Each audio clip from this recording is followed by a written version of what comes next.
Unit 3, Skills, Long Listening. 7. Listen to a radio interview with Gina Bellas, an expert in project management. This evening, I'm talking to Gina Bellas, a project management expert. Welcome, Gina. Thank you. Some people say that learning from failure is the way to become a good project manager. But you can't really afford to fail when you're running multi-million-pound projects. Would you agree? You can't afford to, it's true. But it's amazing how many project managers don't have the right experience or skills for the job. Many people are promoted to project manager without the suitable training. Project managers have to recognize their own abilities and skills and be able to evaluate skills and abilities of the people in the team. They must then lead the team toward the end goal. So it's a good idea for new project managers to receive specialized training.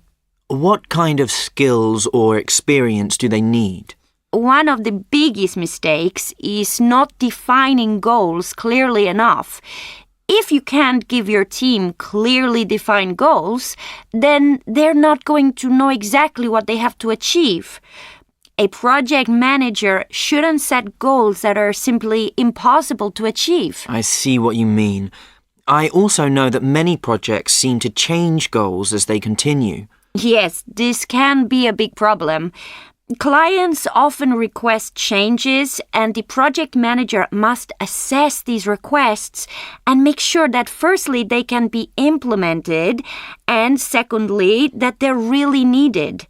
When clients want to change something, it's usually going to affect the budget too. That's a real problem. I can imagine. What about communication skills? Project managers need to communicate ideas and plans clearly to team members.